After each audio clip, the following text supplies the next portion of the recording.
Second half, we just. Wait on a second. I had this. What happened was that second game, we got our ass kicked. Or the second half, we just got our ass totally kicked. We couldn't do diddly poo offensively. We couldn't make a first down. We couldn't run the ball. We didn't try to run the ball. We couldn't complete a pass. We sucked. The second half, we sucked. We couldn't stop the run. Every time they got the ball, they went down and got points. We got our ass totally kicked in the second half. That's what it boiled down to. It was a horse performance in the second half. Horse. I'm totally embarrassed and totally ashamed.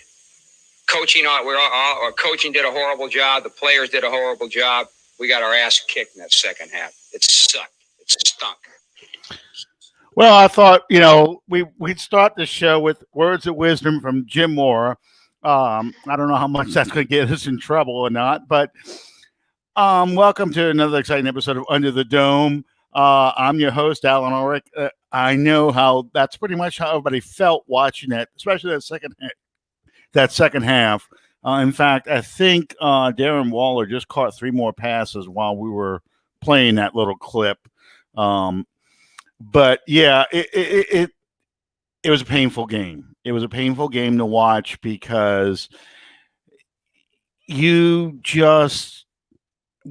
got killed by 1,000 paper cuts, in my opinion. There was nothing that the Raiders did that was tricky, that we couldn't stop, and yet we couldn't stop it. My daughter's screaming the whole time. They only have one receiver. Why don't you double that guy, Waller? And yeah, it was just surreal to watch how this game unfolded. And it became like I equate it to like a python death grip. It just slowly wrapped itself around the Saints and then choked the life out of the team. Yeah, the team that showed up last night, I remember texting you and saying it's been a long time since I've seen them play this sloppy. And after the fact, I got to thinking about it, and it really hasn't been, because the one thought that stayed in my mind was, well, I'm glad to see that we didn't get rid of the team that played Minnesota last year, because that's exactly what it looked like. Well, I could be completely mistaken and out of line by saying this, but what it looked like to me is they came out, they established it, and they got a little bit of a lead, and they're like, hey, we can mail this in. And the defense couldn't stop anybody. And I hear all these people, and it really, it drives me insane. All these people wanting to bench Drew Brees to start Jameis Winston. Oh, God. You want to find somewhere to lay the blame of that game last night. You may be able to pick a lot of people. Drew Brees didn't roll up 129 yards in penalties. Drew Brees didn't play pass defense. Of course, that being said, neither did anybody else. What it looked like to me defensively was the team that showed up to poke their chest out and stand toe-to-toe with Tom Brady last week. They got full of themselves. Well, they saw, they heard everything that everybody was saying, and they considered themselves invincible. And they got beat by a tight end who nobody's ever heard of. No, a few people have heard of him. He's gone to the Pro Bowl and things, but they woefully underestimated the Las Vegas Raiders. I knew I'd say it wrong. The Las Vegas Raiders. They woefully underestimated them because the Raiders have been bad for so long that I have to give it to Mike Mayock. He is slowly putting together a good team over there, a very good team. And John Gruden has been slandered as a terrible coach that's past his prime. And yet he is slowly building this team to do what he wants it to do. Oh, no, don't tell me we're going to lose Sean. Heard me criticizing them, and they cut my transmission. But it looks like it's going to be one of those nights. Yeah. But it's just one of those. It was one of those games that you felt like um, you watch that first quarter. Let's back it up from there. You watch that first quarter, and in the first quarter, the Saints take a 17-7 lead, basically. And they really could have gone up 21. There was a couple of drop passes that resulted in the Saints having kick a field goal. And you just everything looked effortless. There was something that was going on the left side that really, really liked. They were running the ball very well. I mean, Kamara and Murray looked like the tandem we got used to seeing with Ingram and Kamara. A smash and dash kind of football. And the only thing that was concerning was I saw some bad throws from Breeze later on, but in the beginning I saw receivers drop passes they should have caught. And of course, it was a nationally televised game. Traquan Smith showed up. He doesn't show up in the other games, but he shows up for Monday Night Football, for Sunday Night Football, or when Breeze is going to set a record. He doesn't show up in the other games. So, it all turned on and then on defense in the beginning, we were just teeing off on Derek Carr, beating the hell out of that offensive line. And then it all turned on that second possession, second scoring drive for the Las Vegas Raiders, where they had that long drive, then going for it on fourth down. This is what happens when you expect to run up the middle. They got so concerned about Josh Jacobs. They basically sold out for the run on fourth down, and of course the tight end just slips out the back door and you hit him in the end zone. It happens. Everyone runs those plays. I could deal with that. But then the very next possession for the Saints, the linebacker doesn't drop off. Doesn't suck in and go for the blitz. He drops off into coverage, goes right into Drew Brees' passing lane, because if you look at it, they have a camera shot in the replay of the game from the end zone. Brees is looking down at Harris. You see Cook way in the distance. He's running the clear-out pattern. Harris is cutting across the middle. He's a good 3 steps ahead of whoever it is that was supposed to be covering him. And had the linebacker come up and not drift right into the passing lane, he'd hit Harris in stride, and that was going to be a big play. But instead, the linebacker's there, picks him off. They make it 17-17 at halftime, and basically the game was over from that point. When they allowed that score before halftime, that dramatically affected the rest of the game. And you could see and it. Then in the fourth quarter, this team has become so accustomed to making those like the Monday Night Football game first week of the season last year against the Texans. They've become so accustomed to, we have Drew. We're never, as long as we.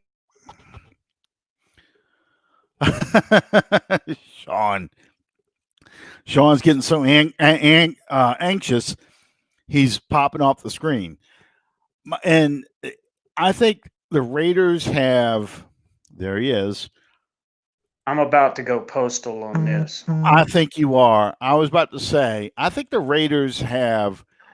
They're one of these teams right now. They're learning how to win, and it doesn't take much to make them quit. On the other hand, if they feel like they're getting some success for what they're doing, it's all over with. I mean, you could see the energy coming up. So, yeah, you got a coach like Gruden. He's going to have those guys, especially opening your new stadium. He's going to have those guys pumped up and ready to play. I still felt like there was absolutely no reason why we shouldn't have absolutely controlled that game. Yeah. Because, you've got half of the starting offensive line out, plus the ones that exited after the opening kickoff last night. And like I said, you got the secondary that just completely embarrassed Tom Brady a week ago. supposed to be the greatest of all time, and you go up against Derek Carr, a guy that Gruden couldn't even give away. Now, that being said, I say that kind of tongue in cheek, obviously, but I'm going to give Carr absolute credit. He kept them running. He made the plays when he had to, and he was. They showed the little quote on the screen before the game started, and he was absolutely motivated to show up in that game last night, and he did. Well, my attitude when it came to with the Raiders and Gruden, I thought once Gruden found what worked, and that was passes, and he saw the Saints were overcommitting to stopping Josh Jacobs. He just kept going to the same well. I mean, you as bad as that secondary played, look at the other receivers on that team, what their stats were. I think we held Ruggs to 1 catch for 4 yards. Let me see. I had the stats up a minute ago. Hang on here. But they were not impressive at all. Well, that plus the one pass interference call that he drew, which I completely disagreed with. That ball was not catchable. It wasn't even in bounds. It landed 3 yards outside the stripe. How is he going to catch that? Right. This is the stats for all the receivers. Brian Edwards, 2 catches for 42 yards. Hunter Renfrow, 3 catches for 37 yards. Foster Moreau, the LSU kid, 1 catch for 31 yards. Nelson Aguilar, who the Eagle fans despise, 1 catch for 19 yards. Josh Jacobs, 3 catches for 17 yards. Zay Jones, he caught the 1 touchdown. That was it. 1 catch, 15 yards. I mean, that's how it all. Jason Witten, 1 catch for 3 yards. Henry Ruggs, 1 catch, 4 yards. But then Darren Waller, 12 catches, 103 yards. I mean, yeah. it was 11 different receivers. Yes. He took a page out of the old Drew Brees playbook. I mean, I give the kid all the credit in the world. He played like a champ last night. Yeah. The sledding's going to get rougher from here, though. But like I told somebody, let's talk a little bit about Drew Brees too. Because the immediate post-game reaction from everybody, or during the game reaction from everybody was, well, Drew didn't average only 4.5 yards a pass in the game. Well, that's not exactly true. He averaged 8.2 yards per pass, according to the statistics of the game. But it's all run out of the catch. But if you look at what Carr was doing, Carr's doing the same thing. The ball's in the air, maybe. Sorry, that's what happens when you go to these stat pages. These little pop-up ads come up. But if you look at what Drew Brees, I mean what Derek Carr was doing, he was doing the same thing Drew Brees was doing. He's 1, 2, 3, get rid of it, boom, and the ball's coming out in about 3 seconds, and he's throwing this ball 5, 7, 10 yards in the air, and everything else is run after the catch. So for people who sit there and say, well, Drew's can't throw the ball 20 yards downfield, he doesn't have to. That's not the way this is supposed to work. These little check downs.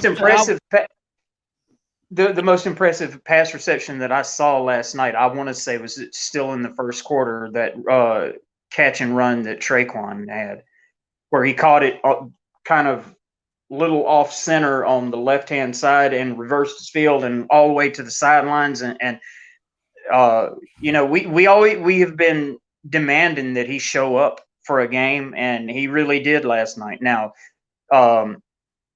depending on the length of time that Michael Thomas is out, he may be called upon to step it up again. Again.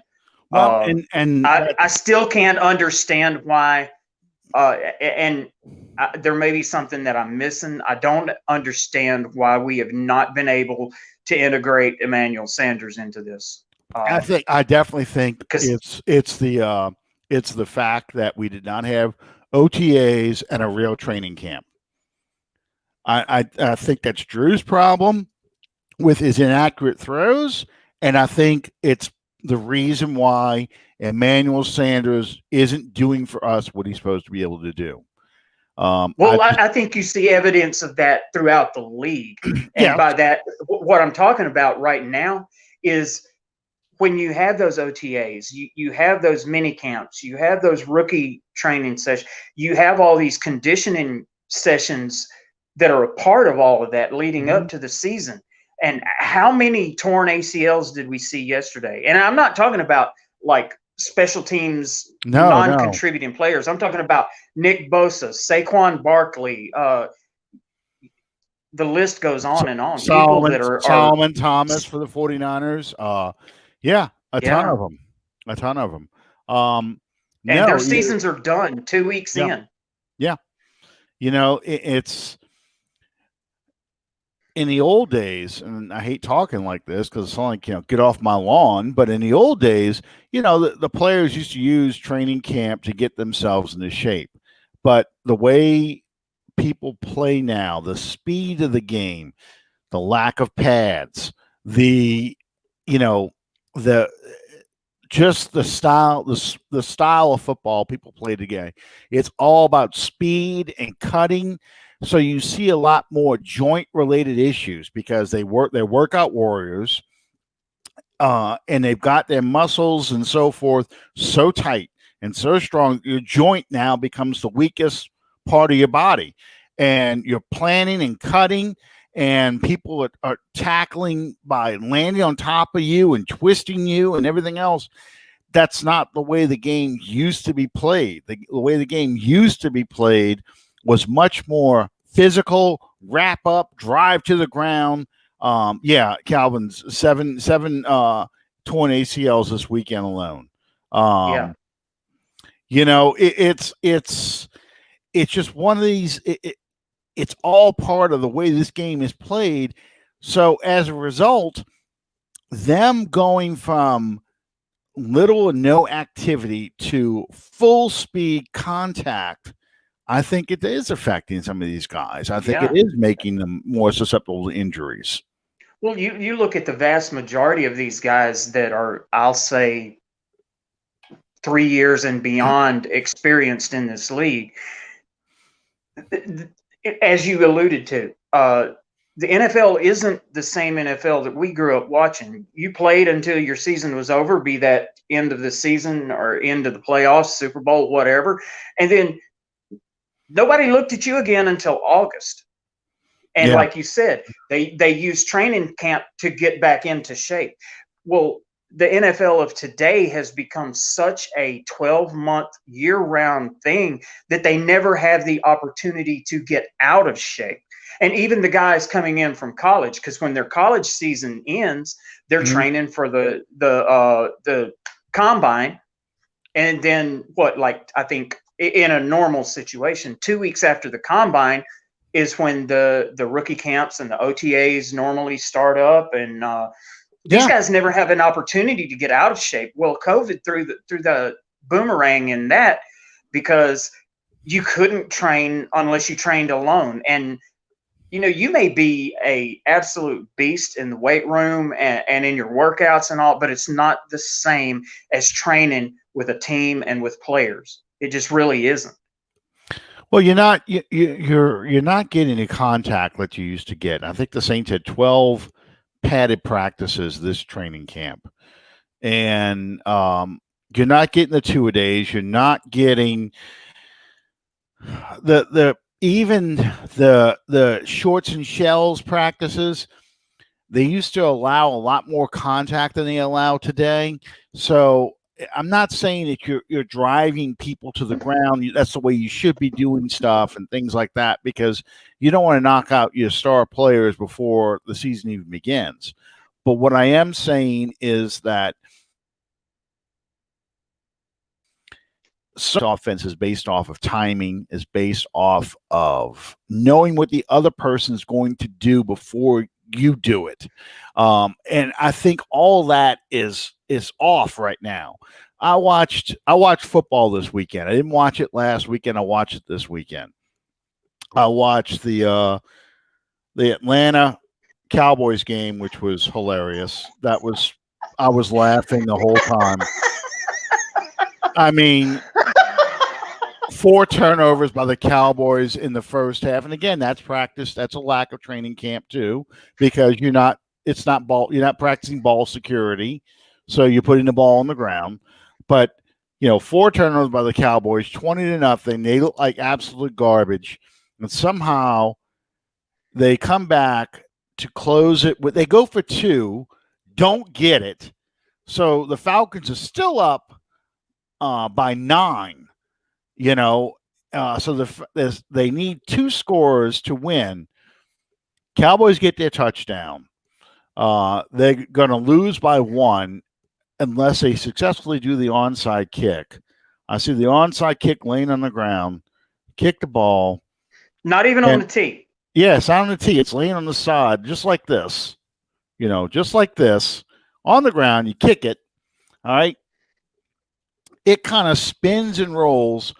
I watched, and I was telling Stephen A. Smith, I watched number 87 and number 81 not only not dive on the ball, but get away from it.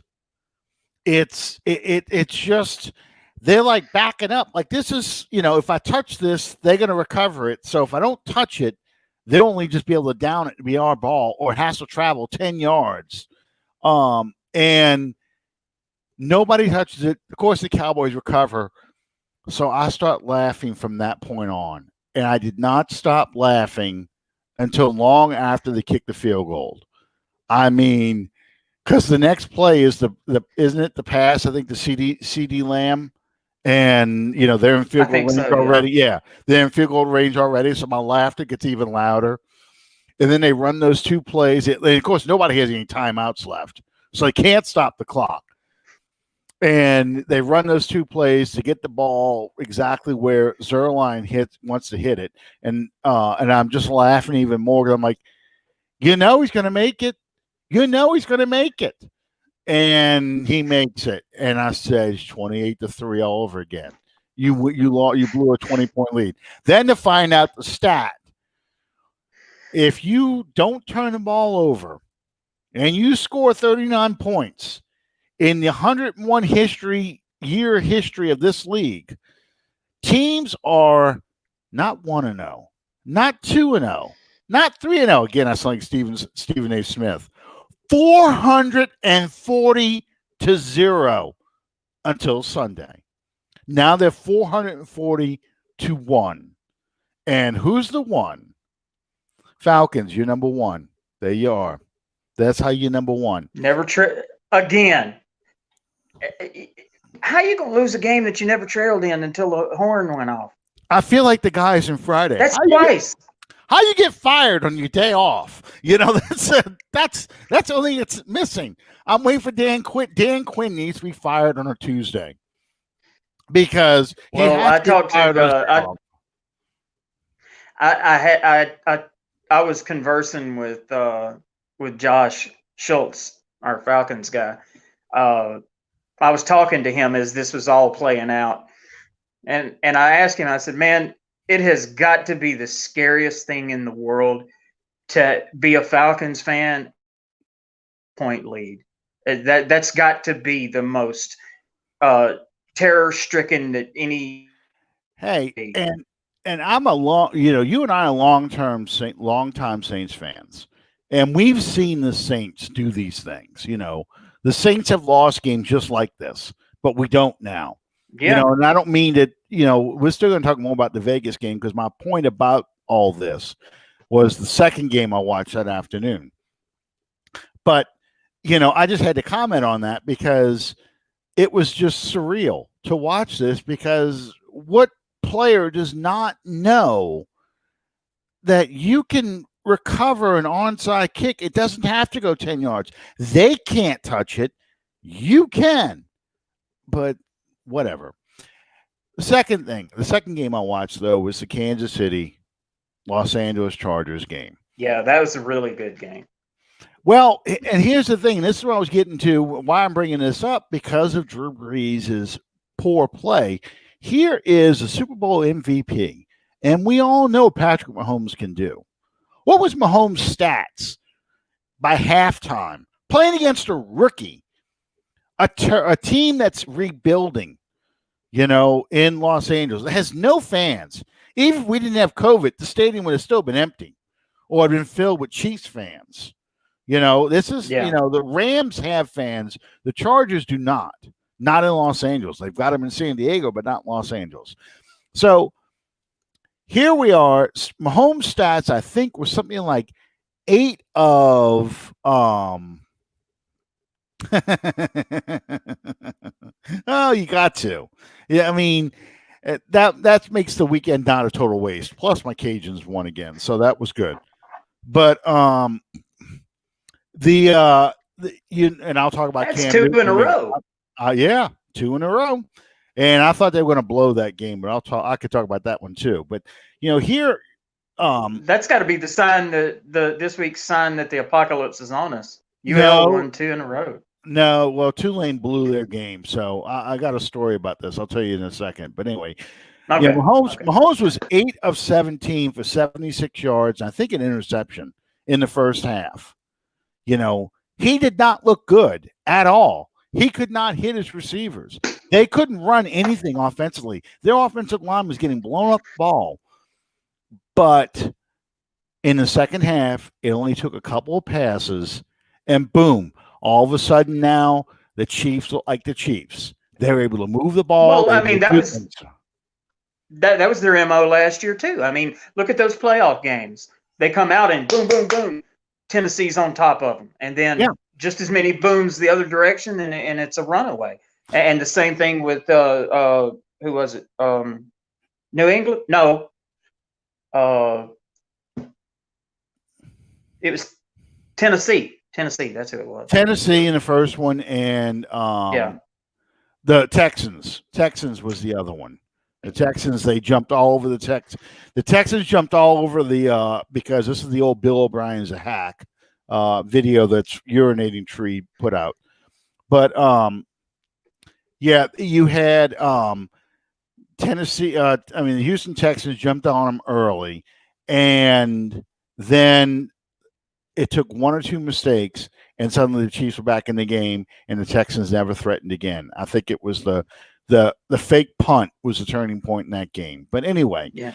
Well, I mean, it ties directly into our narrative for this week. Anytime that you have a team that gets on that field this is all supposition. Please remember that. They walk on that field with the idea in their minds that, hey, we're good enough that we can turn it on whenever we need to and come out of here with a win. That's very dangerous territory because you can do that sometimes. Right. But not every team that you play is going to fall for that. Well, and it's about momentum too. What we started with saying on the outset about the Raiders, that the Raiders, if things start going right, they would build their confidence and suddenly they'd start executing better.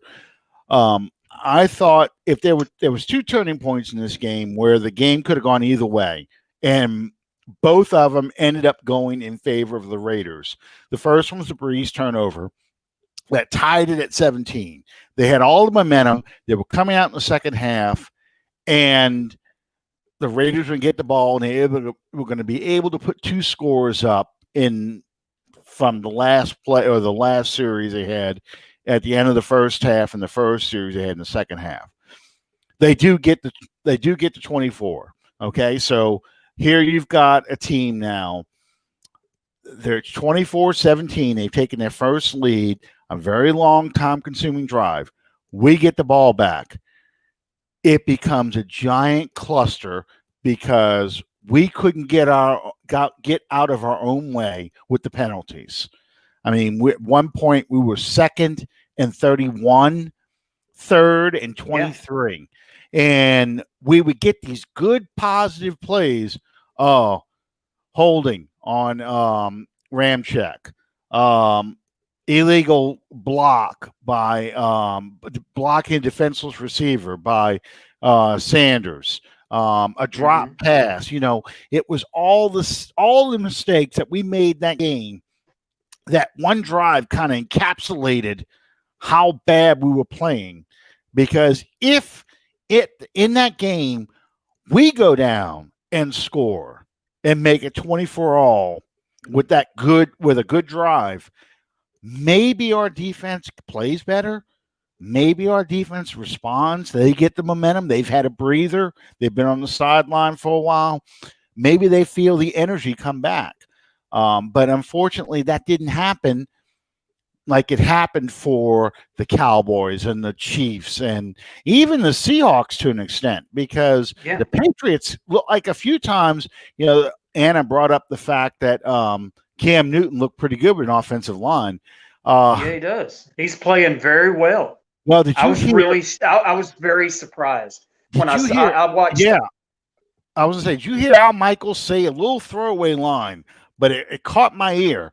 He said that the Patriots coaching staff is working on Cam Newton's footwork and he's setting his shoulders straight to be more accurate, more consistent passer. And I was like, we've only been saying this about Cam Newton for 7 years, but now days with a coaching staff like the Patriots, I do agree. I think that penalty was terrible because he's not defenseless. It's a side shoulder. He's even with him.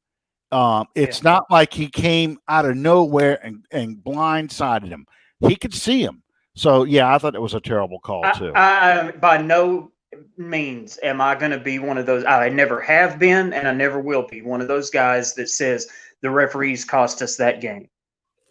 Because at the beginning of this show, I told you what cost us this game. We came out and we played like hot garbage. Yeah, but there were several plays in that game on both sides of the ball that were suspect. There was when we had the Raiders pinned real deep in their end, and they pitched out to Jacobs, and it was a blatant right here in front of the camera. The defensive player was running at him, and this 300-pound behemoth puts both hands in the lower part of his back and shoves him. No call. Yeah. But as much time as we've talked about how rusty these players are right now, it's the same thing with the officials. They got to get on top of their game too. Well, it was frustrating because they missed so many of those calls. Maybe it was because we were wearing white and we were more visible. I don't. I just felt that the Raiders. Don't do that, John. You're gonna get me in trouble.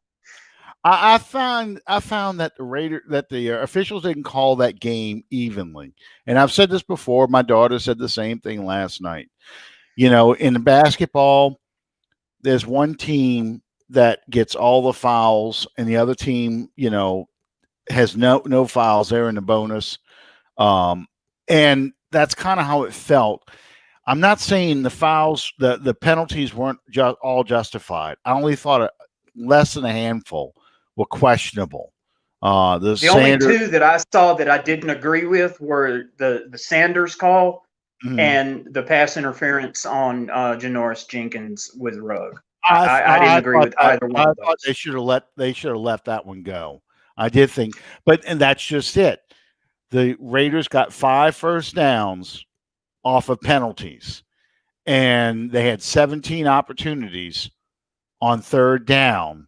They had 17 third down opportunities, and they converted, I think it was 12 of them. So, you count those 5, that's 7 they did on their own. That was what cost you the game. You couldn't get off the field on third down.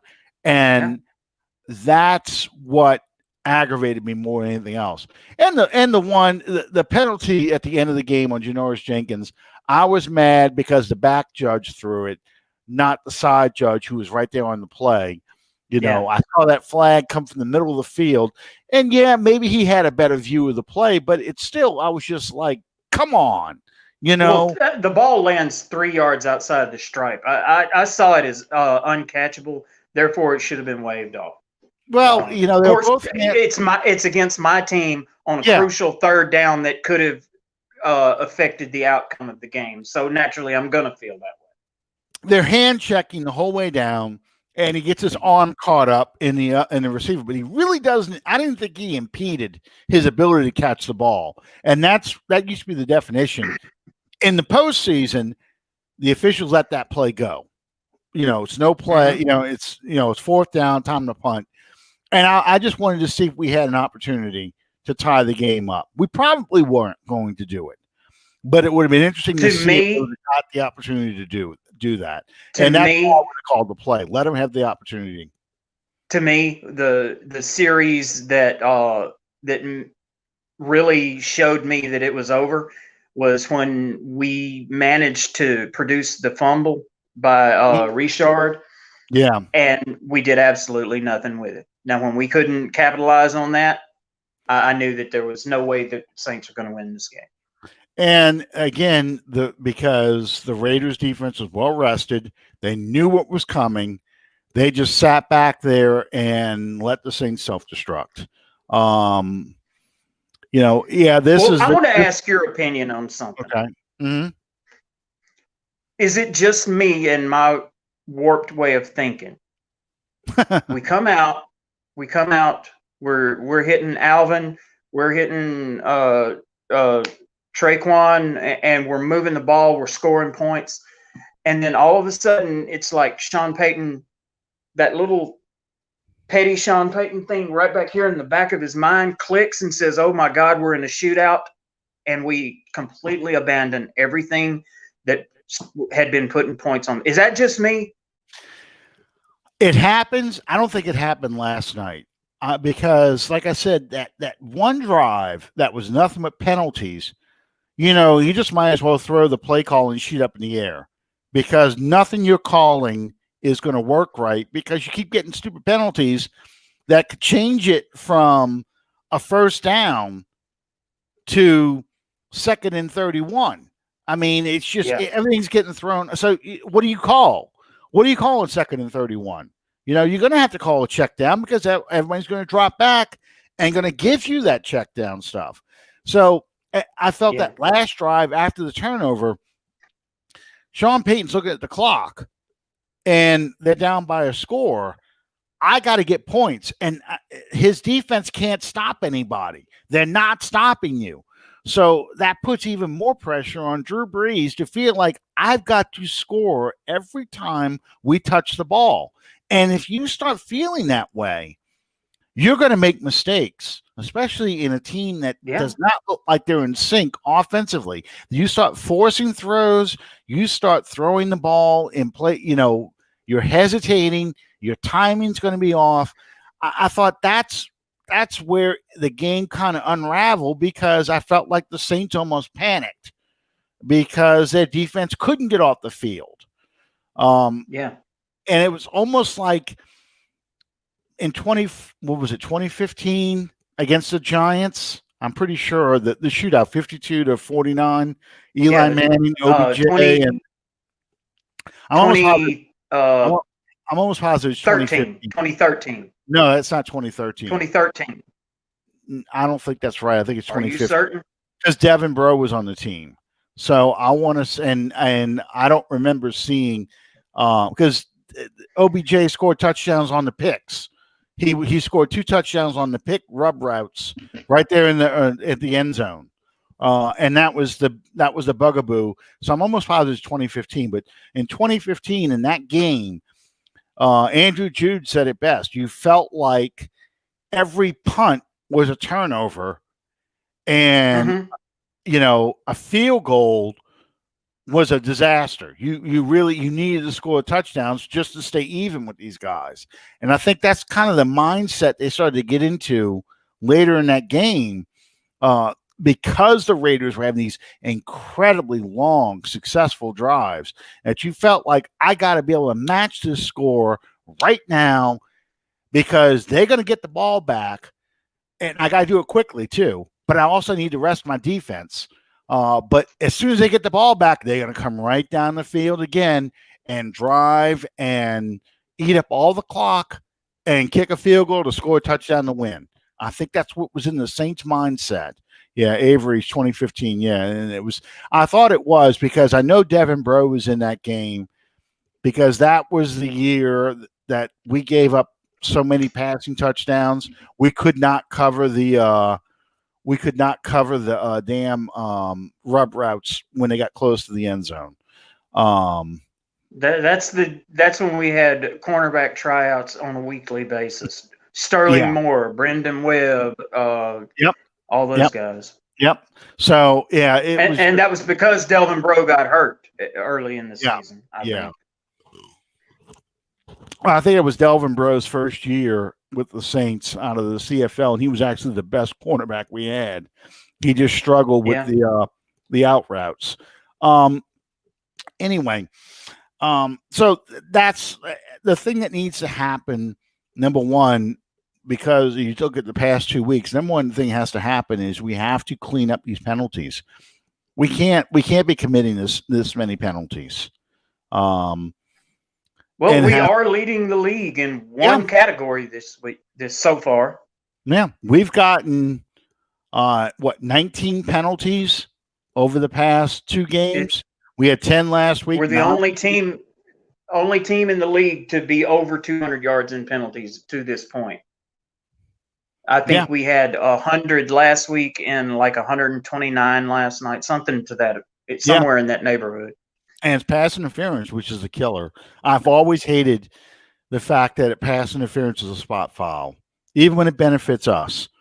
I've hated it because it's the most costly penalty in football. And more than that, it's a complete and strict judgment call. Mm-hmm. It is. So that makes it suspect. Which is why they hated the review process. Joseph's asking, any thoughts on Denver signing Blake Bortles to a 1-year contract and passing on Kaepernick? I've said this before. I've said this before. Kaepernick's been out of the league, 5 years now? 4 years? I would have said 6. Well, yeah, 5. Okay. I would say 5. I don't think at this point Kaepernick would want to play in the NFL. He may say it, but he doesn't. He's paying lip service to it. Yeah, he may say it, but he doesn't want to because I agree with this. Is exactly where I'm going with this, Calvin. I completely agree with that, Calvin. If he has everything to lose by playing in the NFL again. Yeah, absolutely. Because if he gets in and he doesn't play well, all his critics will say, "See, I told you he couldn't play. That's why he's not in the league." And there's not going to be any vindication for him because the only way that he would be able to completely vindicate his persona, his image, is to go through the season much the same way that the kid in Baltimore did last year, Jackson, to pull off something like that, to get to the Super Bowl, completely dominate and hold that Lombardi trophy. That's the only way that he's going to completely vindicate everything that he's gone through and all the turmoil that he's stirred up and every negative thing that's ever been said about him. The only way he's going to quiet that is that way. Butler being the outboard motor in the cesspool right here. Kaepernick throws a better deep ball than Breeze. You little Evan Root in the cesspool. I tell you what, he's stirring up some shit. 2016. Well, it's easy to throw a good deep ball when you're doing practices with 3 receivers and no defense.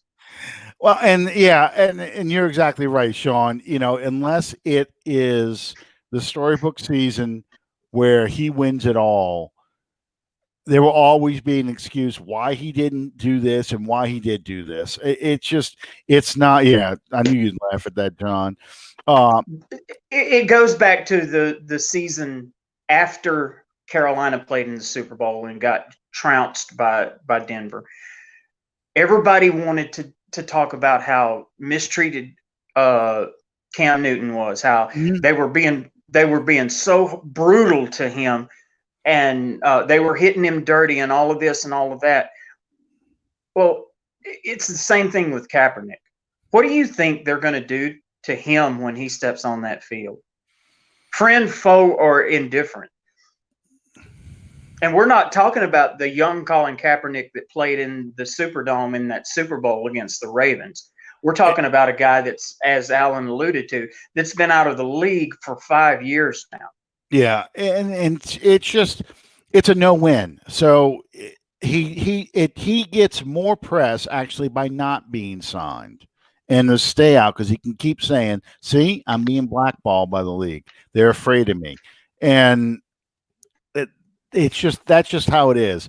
I had a political science professor back in college, Dr. Zettner,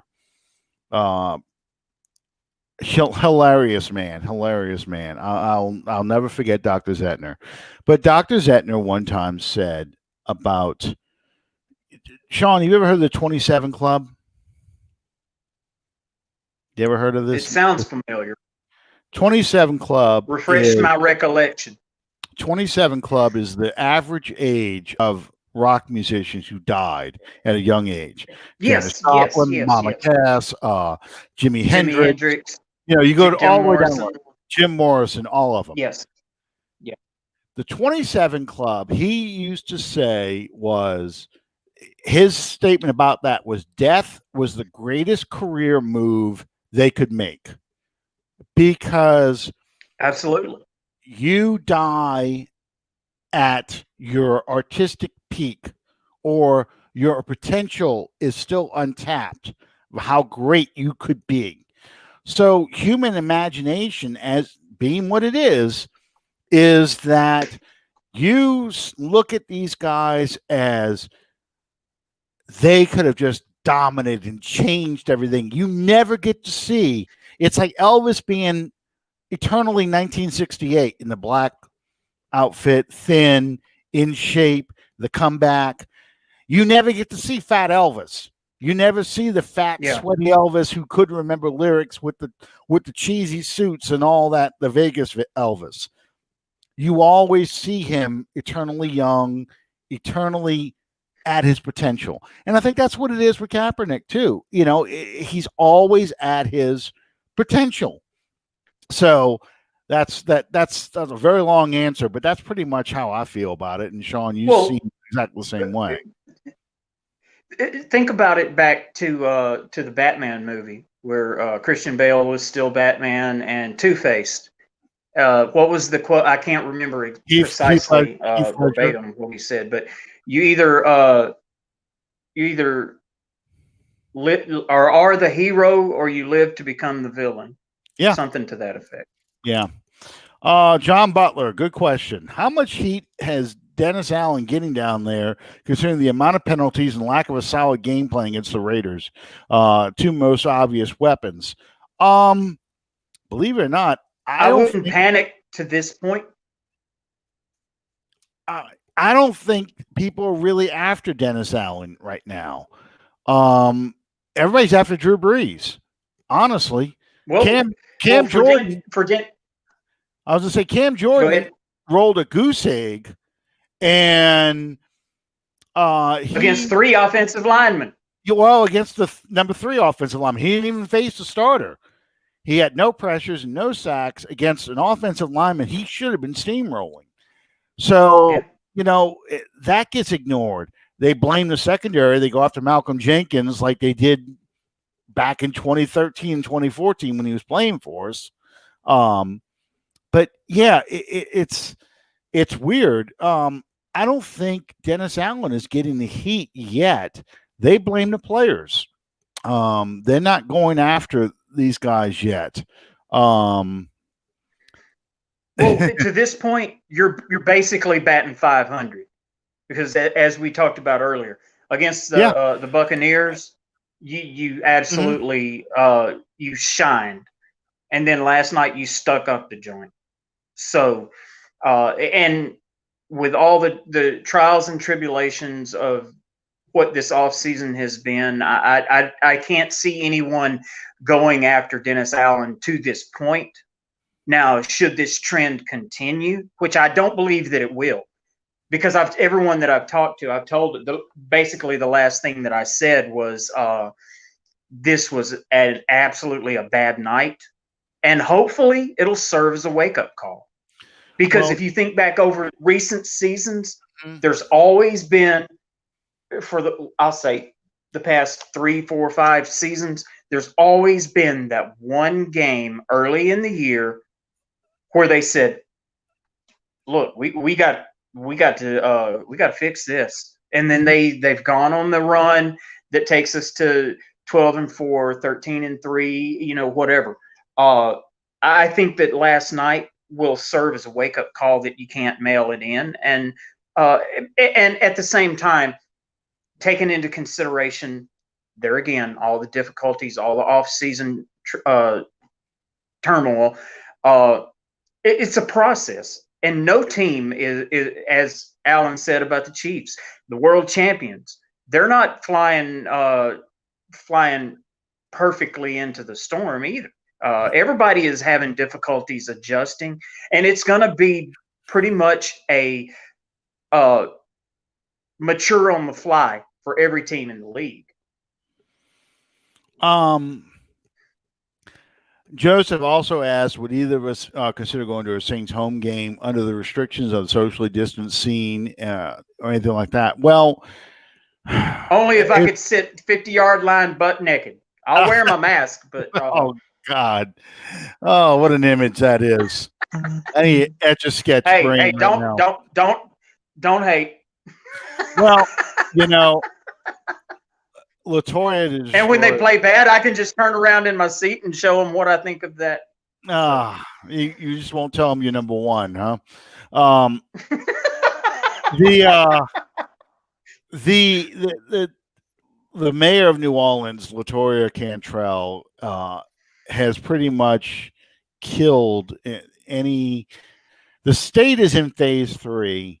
But she is keeping New Orleans in phase 2, and that includes not having any fans at the Superdome because they don't know if they can socially distance. They don't know if they can control it. Look, I've been to home games in New Orleans, and I don't mean any insult by this statement, so please don't take this the wrong way, because I take a lot of pride in being part of the demographic that I'm speaking about. Coonasses don't know what social distancing is. No, they really don't. They get halfway into that case of Bud Light, and we all friends. If we're going to die, we're going to die together, and we're going to die watching the Saints. Well, and that's the thing. If you allow fans, then you have to allow tailgating. And if you've seen how the Saints fans tailgate. No. I don't believe that that's correct. I think that they have drawn restrictions that you can ban the tailgating, but you can still have fans to a certain level social distancing accepted. I get that. But in most NFL cities, tailgating takes place in a parking lot around the stadium. Yeah. In New Orleans, the Superdome, there is no parking lot. I mean, there's a parking garage underneath the dome. But tailgating at a Saints game. That's where you get to park? No. I get to park on the 18th floor across the street. Yeah. And then take the elevator down and walk to Champion Square. Right. You end up parking in the streets. You end up parking. I park at the Energy Center. You've got parking all over the city under the South Claiborne overpass. They're everywhere. And you're going to have people gathered together tailgating. They could be the they could be here and the stadium is way over there on the other side, but they're tailgating over there. So it's going to be really difficult for them to enforce all that stuff. And then, the stadium's been sold out now for 15 years. I just think it's going to be very difficult to limit and control what goes on around there. I mean, there'll be no Champion Square. There'll be no, you're going to have to leave your car and walk straight into the dome. They're not going to allow anybody out. Oh, there goes Sean.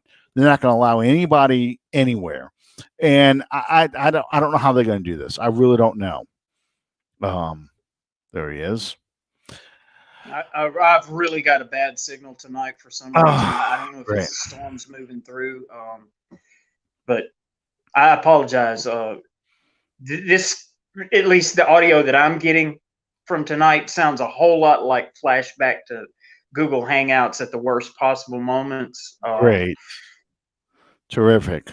I hope it's not coming out that way on not on my side, but it's that way here. Anyway, but yeah, and I agree, Calvin. I think the fans not being there really affect the Saints. They're one of these teams that do feed off the crowd. I mean, look at the picture that we've got as our background. I mean, it's just, I've said this before about the noise and everything else.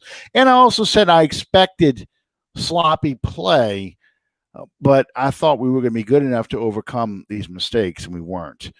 So let's look at the opponent Sunday night. We're a short week. We are playing at home, but we're playing the Green Bay Packers and Aaron Rodgers. And Aaron Rodgers doesn't look like he's struggling making may he burn in hell. Yeah, catching up to his timing with his receivers and everything else. In fact, Aaron Rodgers is motivated because they drafted his replacement.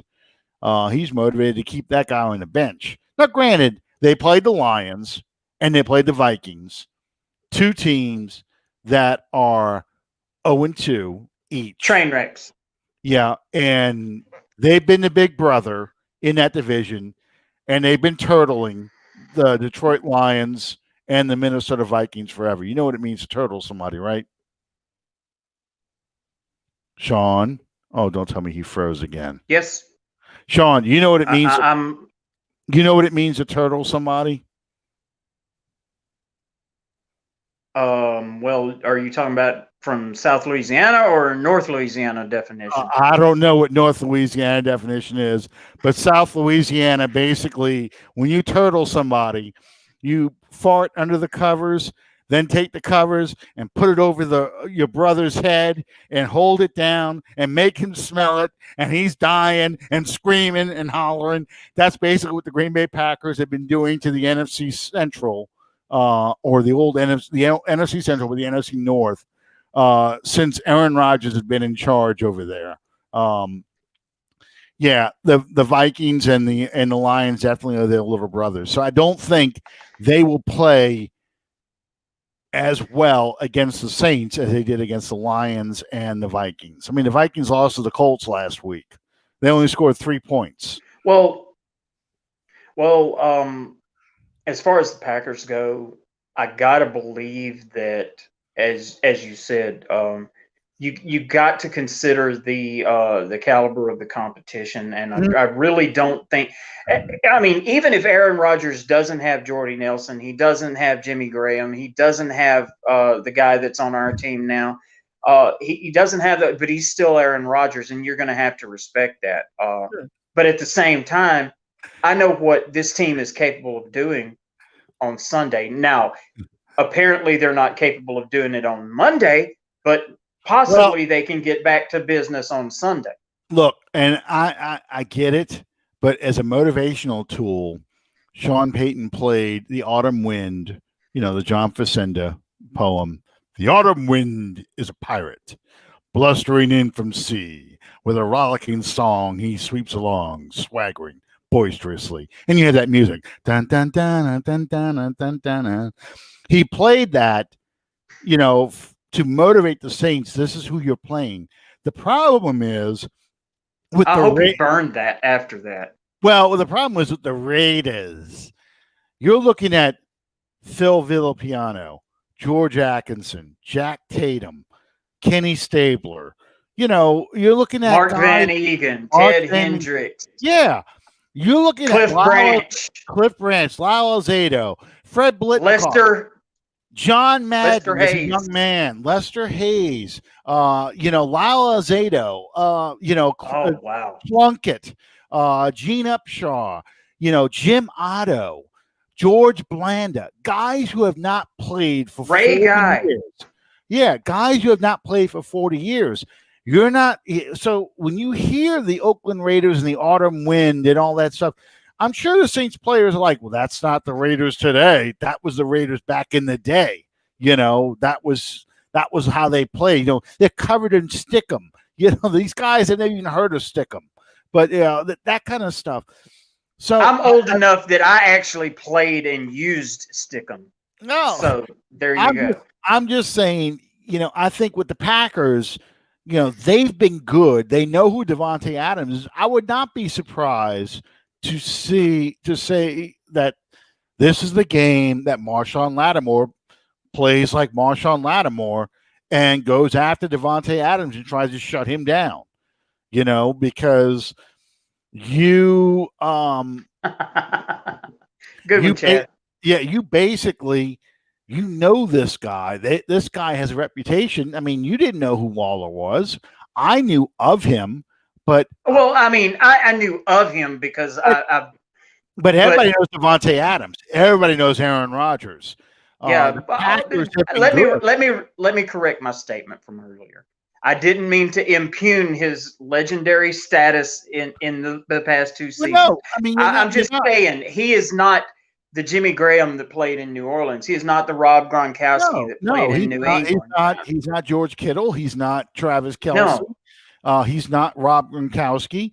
My point is that a defense that looked as good as they did in week one should never have allowed to happen what they allowed to happen last night. They just did. And I think that's a lot of it. And that's why I don't think they're going to play that badly against the Packers, only because they know what the Packers are capable of. I think they really felt that they were that much superior to the Raiders that they just didn't take them seriously.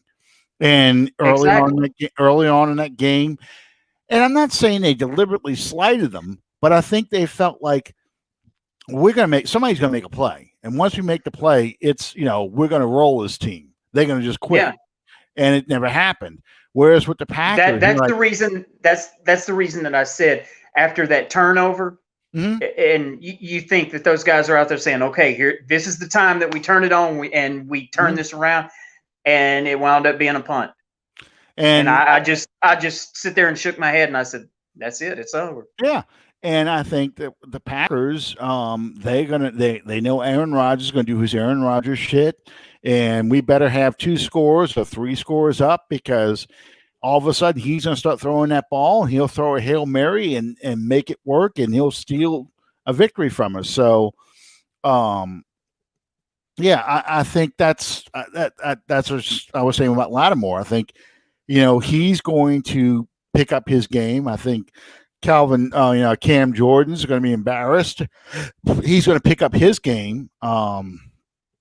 And the Packers offensive line, I don't think is as good as the Raiders offensive line.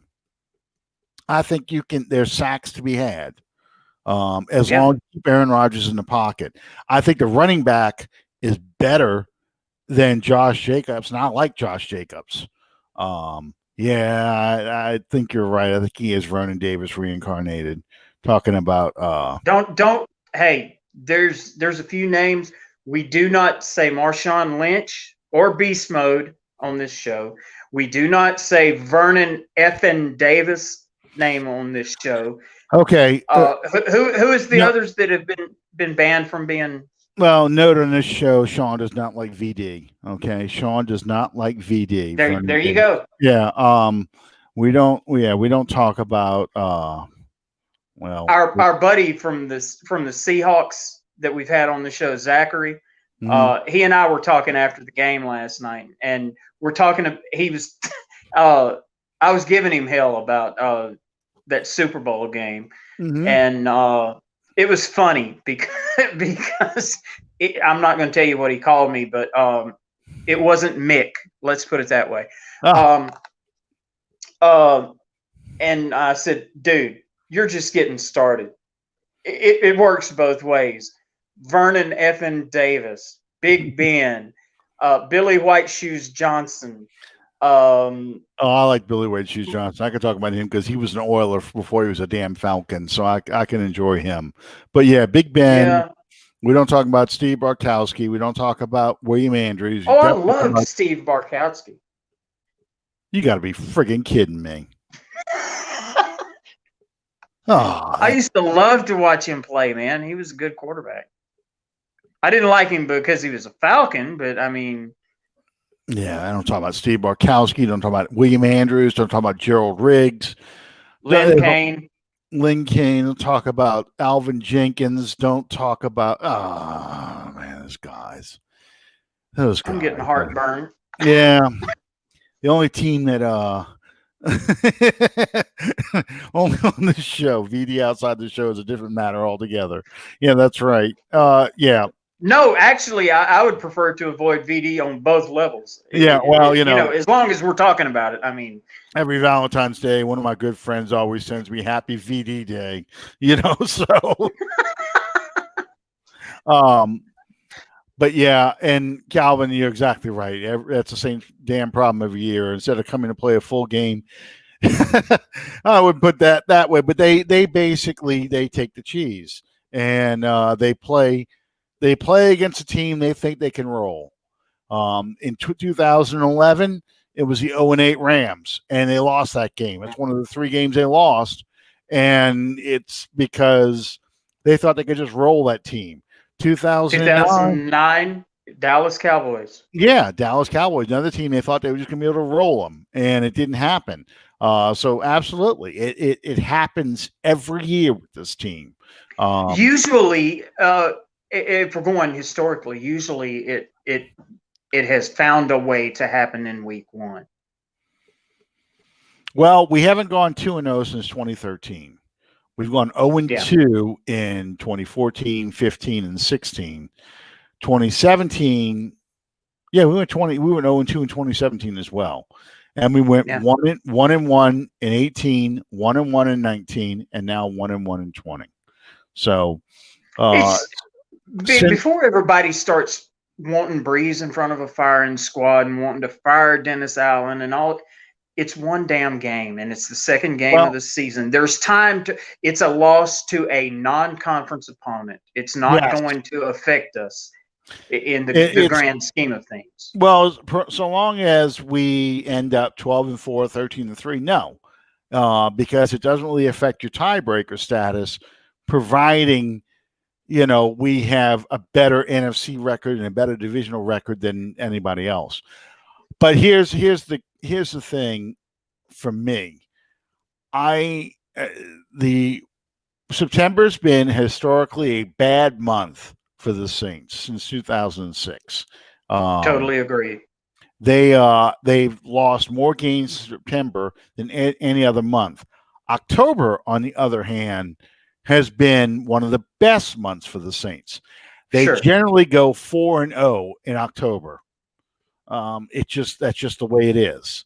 I don't know why, but it's like that's when the offense starts hitting its stride. If you think about the Saints season, let's go to the Super Bowl season, 2009.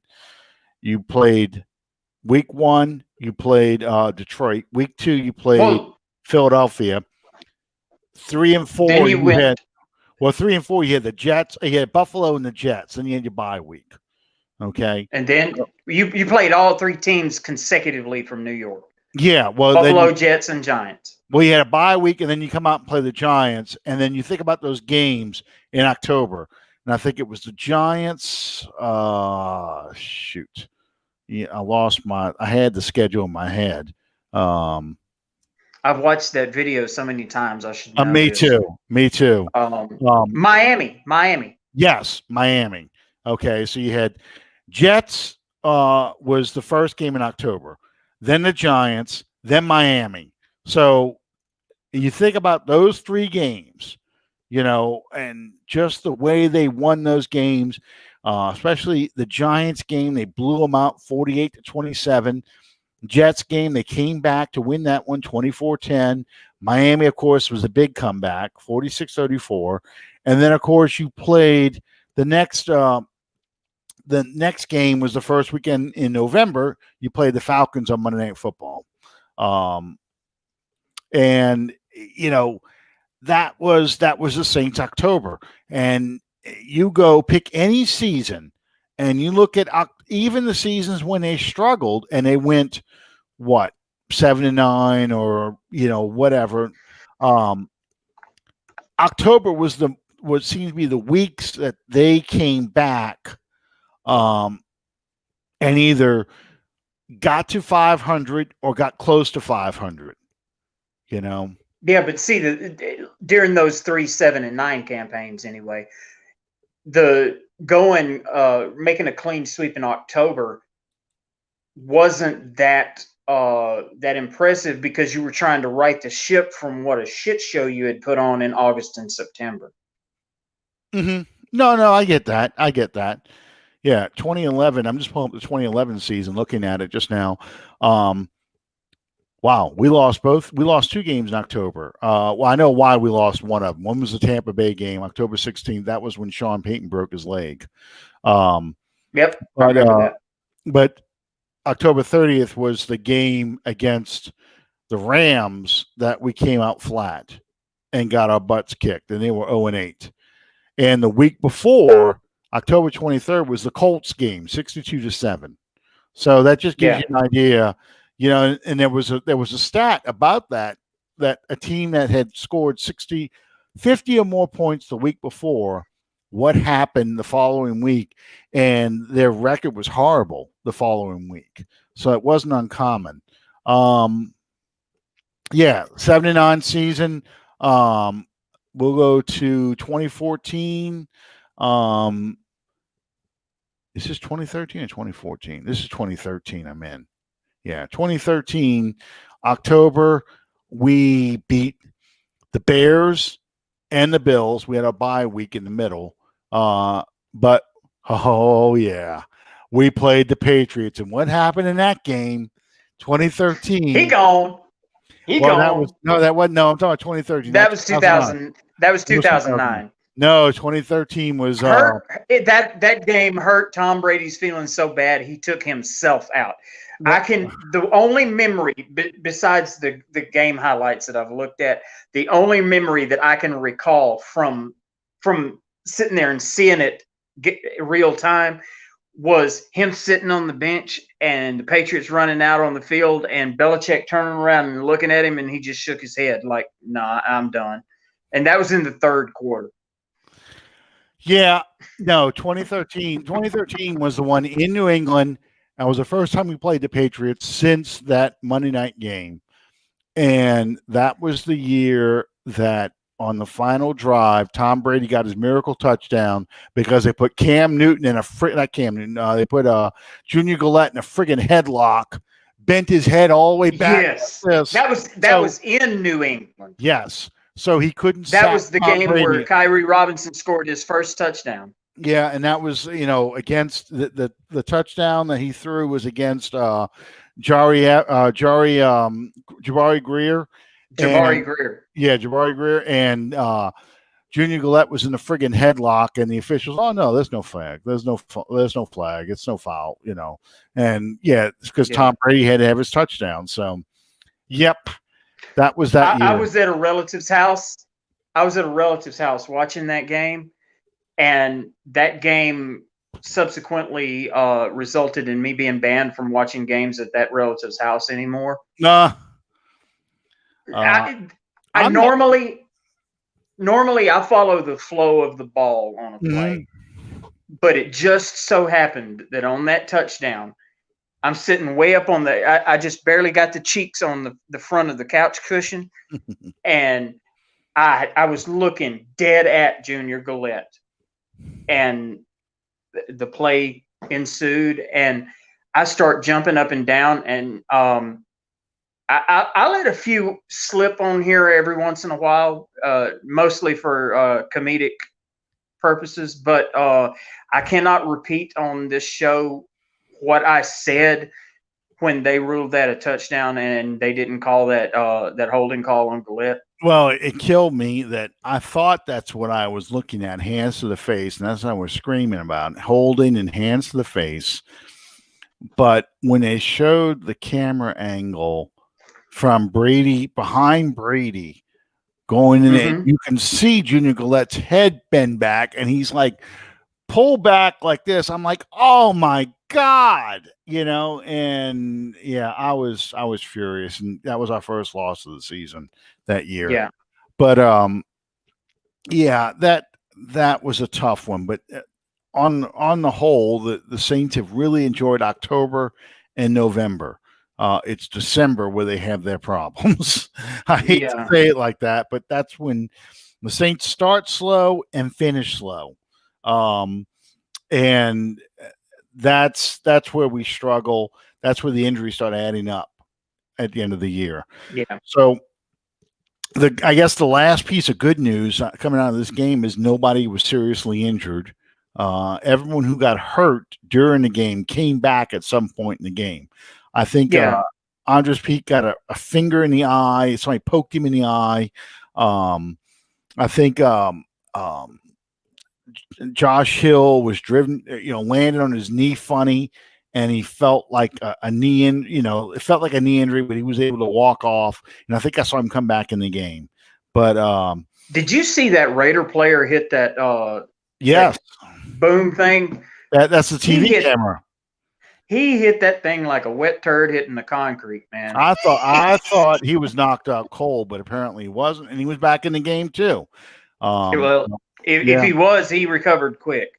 Yeah. Yeah. Anytime that there's a game that is just strictly my 2 cents. Anytime that there's a game that's really, and especially early in the season, that's really and truly this awful, I try to at least come up with 3 positive things out of it to kind of put it behind us and move forward.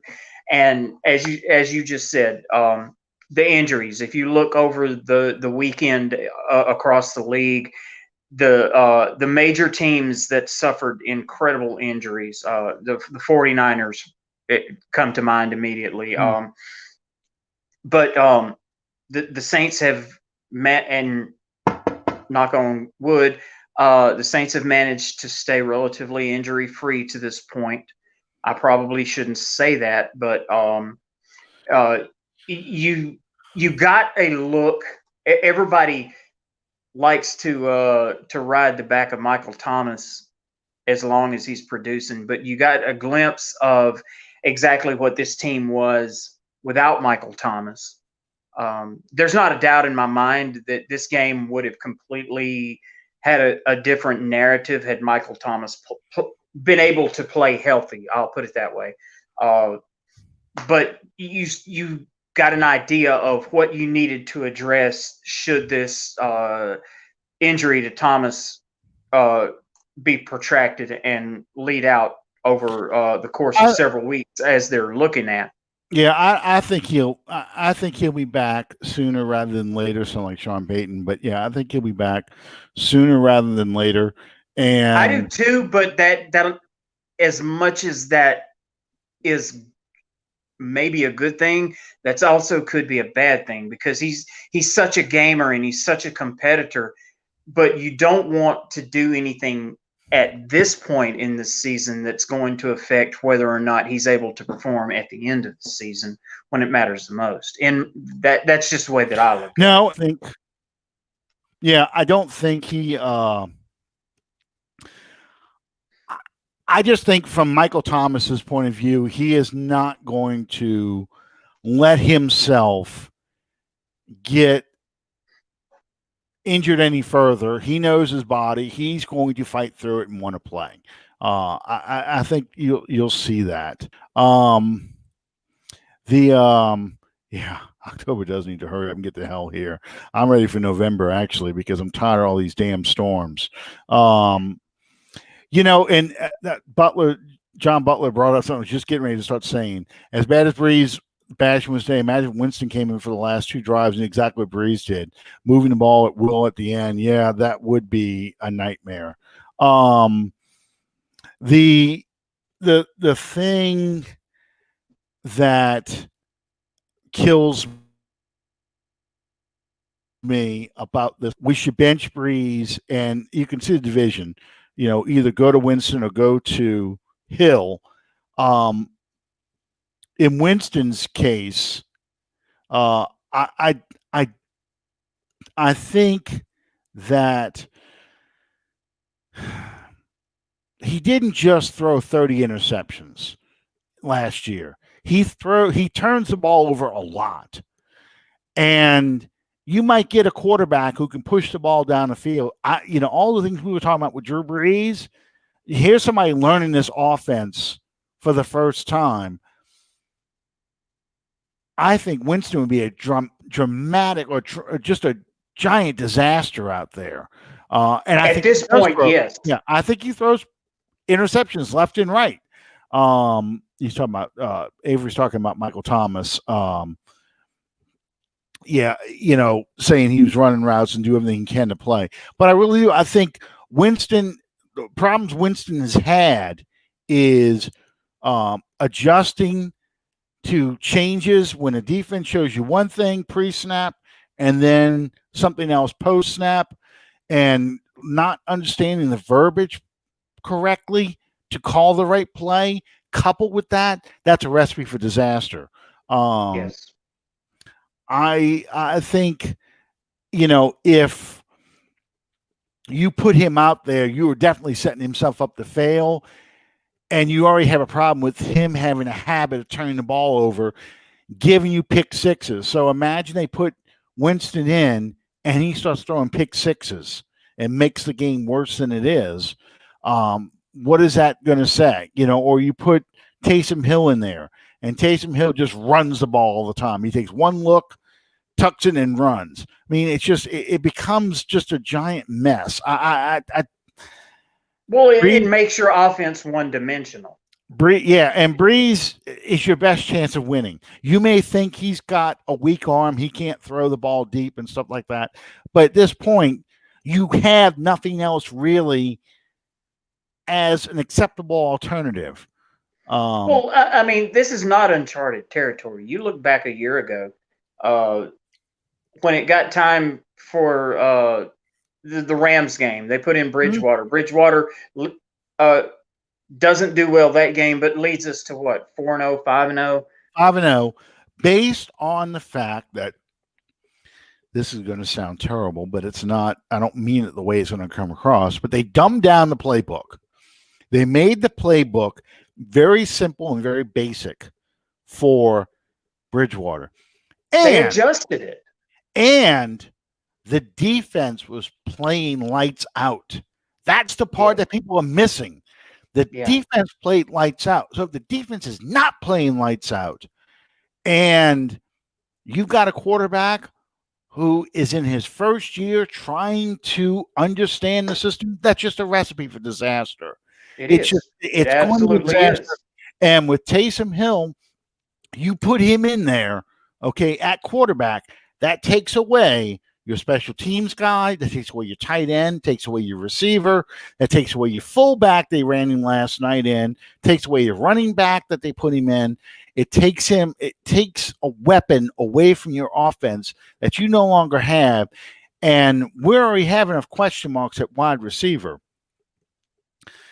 I just, Taysom can't throw the ball to himself.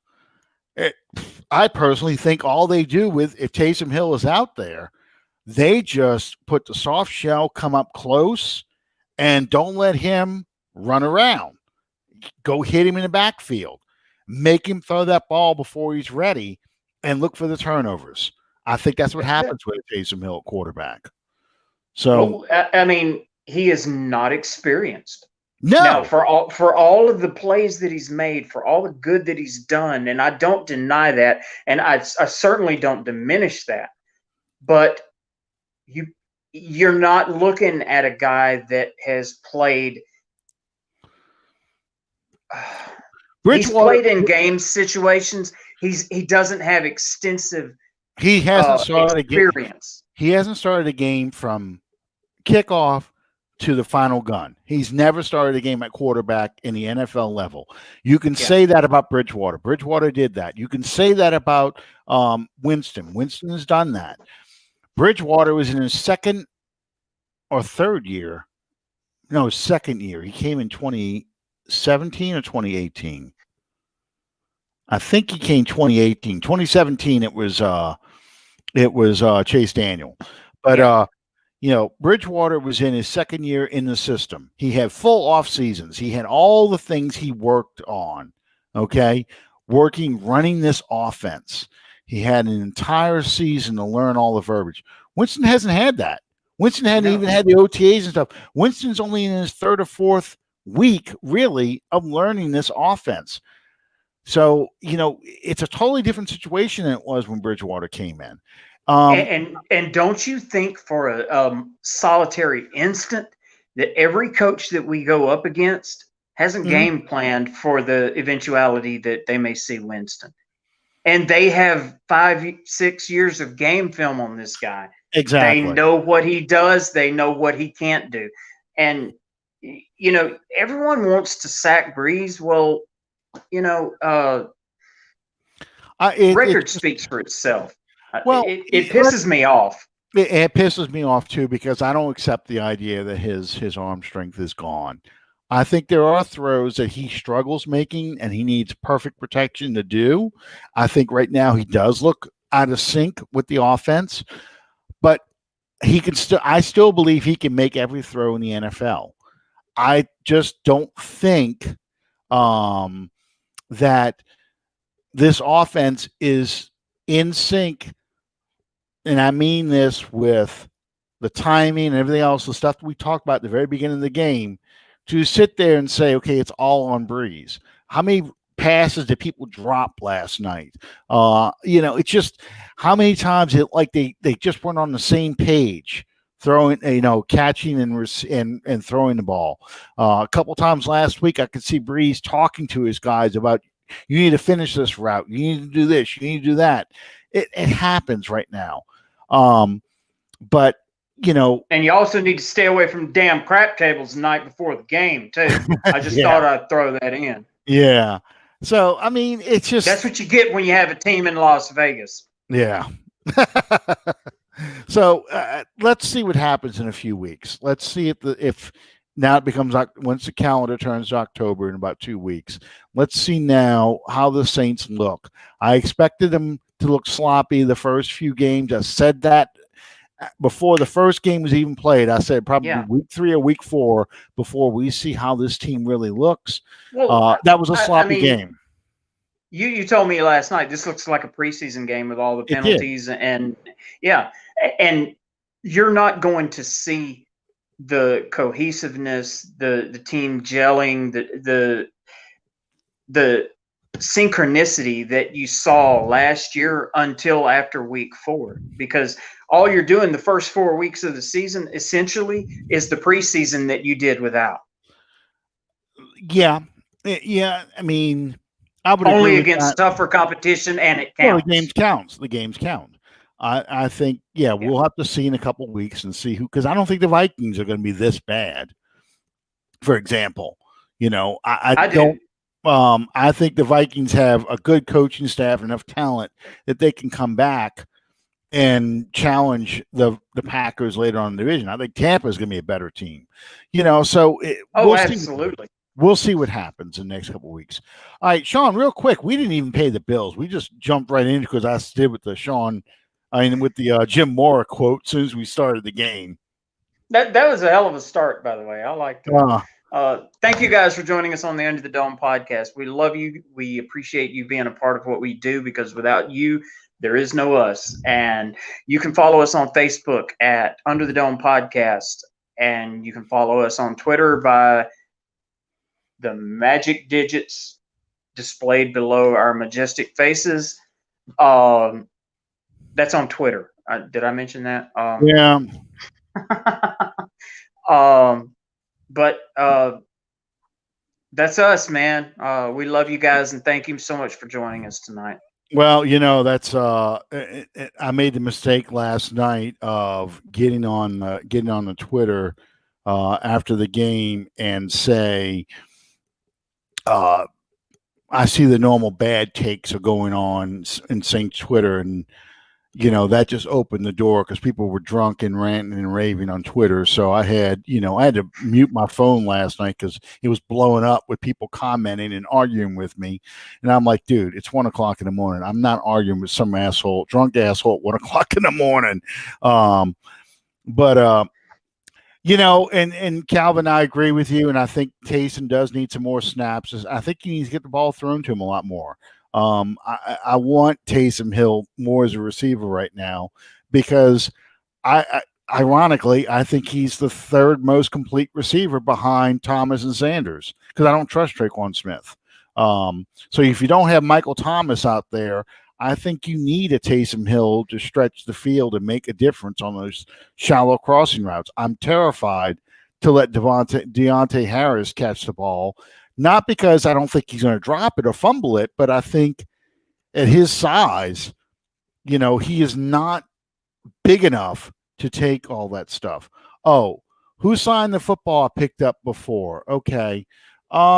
This football is an NCAA football. Yes. My son got this. I think it's Reggie Wayne.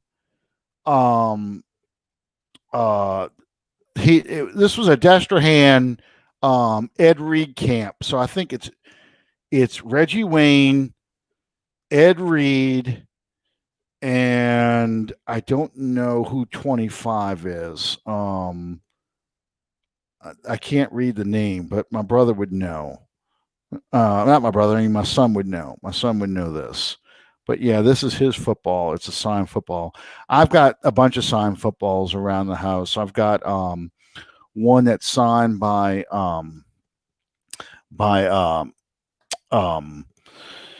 Deuce McAllister, one signed by Joe Horn, one signed by Ricky Williams. I've got one signed by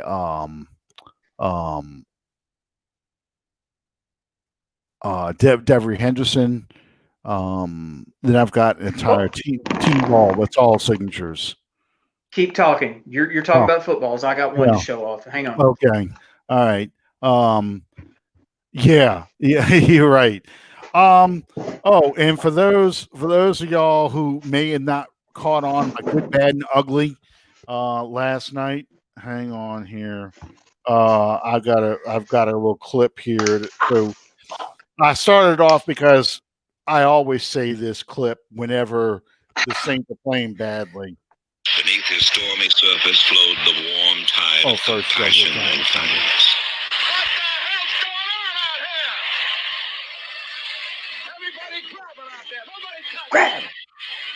Grab.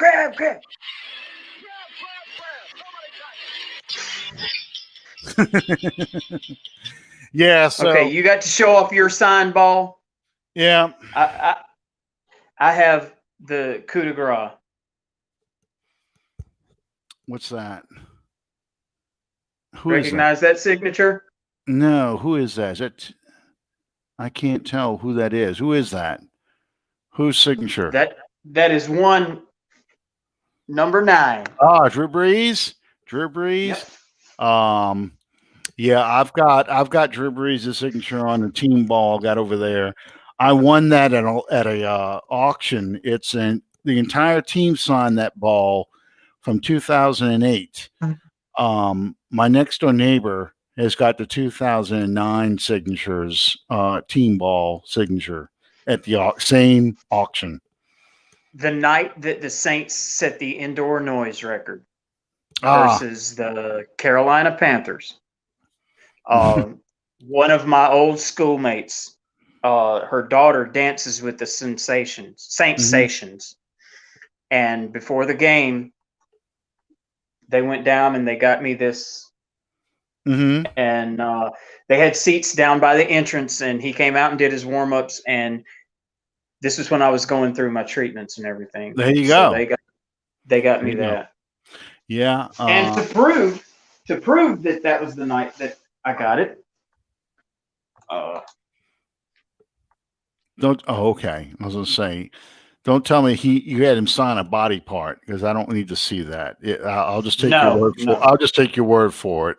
I didn't. I wasn't into showing many body parts back in those days. They were all kind of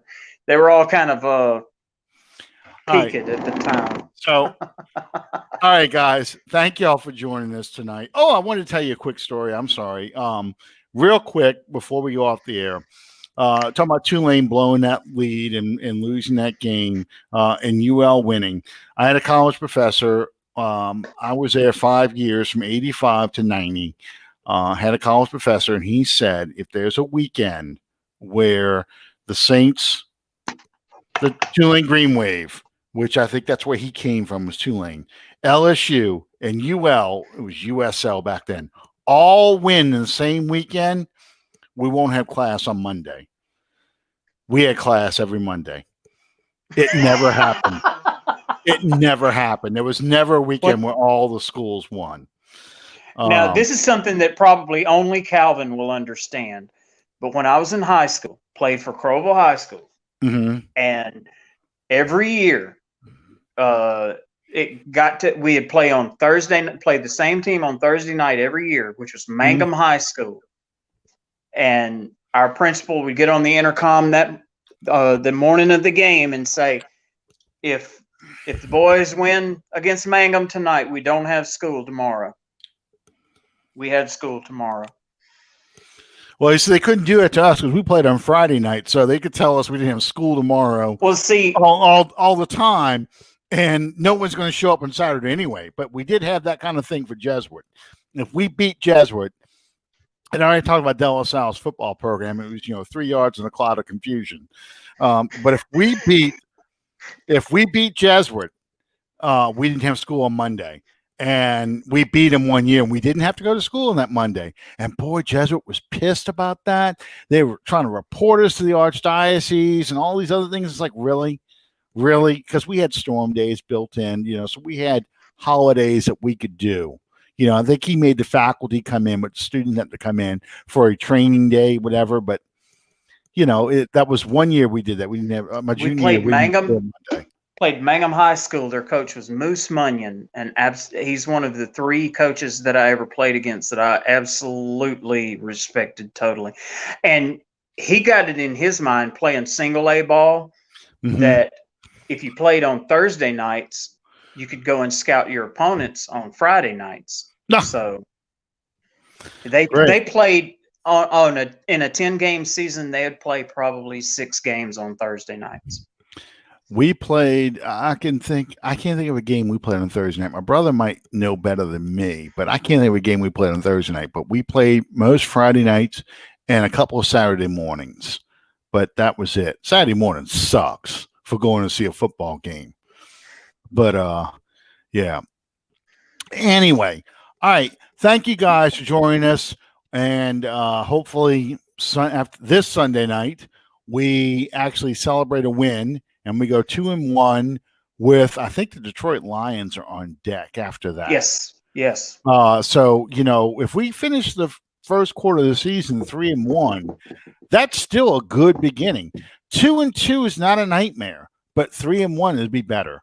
Because I don't think we'll lose to Detroit. I just don't. I think Detroit. That'll be at home, will it not? Yes. And I don't think there's any fans going to be allowed anyway. But I think Matt Patricia is dead man walking. I think it's a race between Matt Patricia. Well, we said that 3 years for Atlanta. So I know. Well, I really think it's Matt Patricia, Dan Quinn, and probably the Jets head coach Adam Gage or Gase are the Gase. three Gase are probably the three coaches that are on the firing line to see who gets fired first during the season.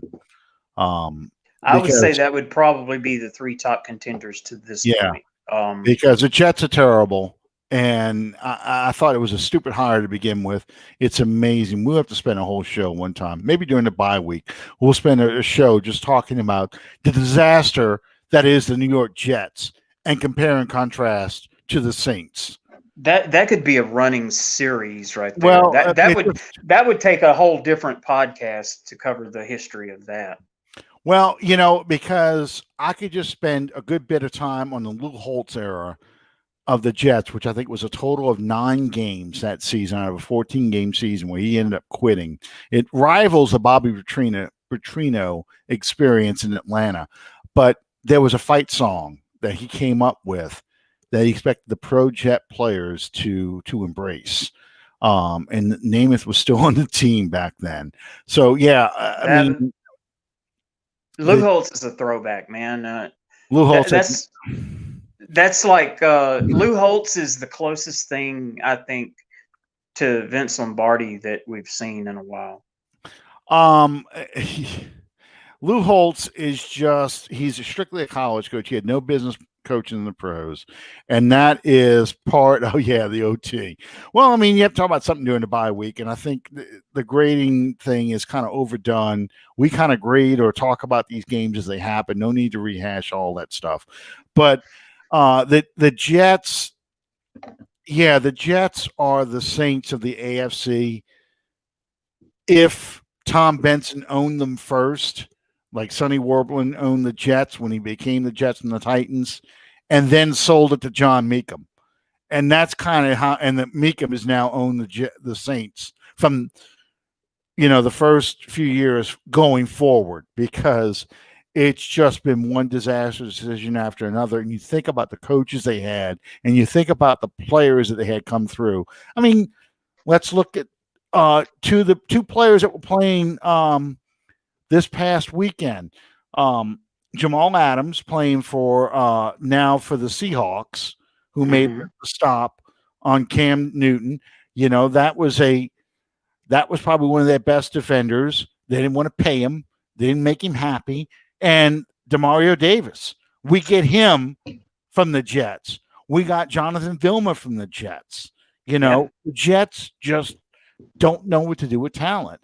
So there's a few. The closest that they came post Weeb Eubank. The closest that they came was when Bill Parcells was there. But he just did not have enough talent to compete in recent time.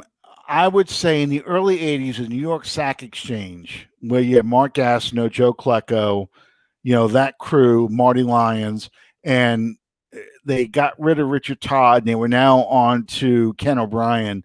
I think for a few years in the early 80s was close to sort of like the Bum Phillips, early Jim Mora years for the Saints, because they had the defense, but they didn't have the offense to go there. Well, the only offense that they had was Freeman McNeil back at that point. New Iberia native. New Iberia senior high player. They rode him like a stallion until he folded at the finish line. I mean, well, you had Al Toon, Nick Toon, the late great Nick Toon, Al Toon. You had him, the receiver, the good Toon. Mm-hmm. You had Walker, Wesley Walker, the other good receiver. Mm-hmm. But I mean, they just never put it together. They just never did. Anyway, we'll save that for the bye week. That'll be a good discussion for the bye week. Because the Jets, there's always that every time people talk about the Saints, I go, yeah, but the Jets, so anyway, but we'll talk about that.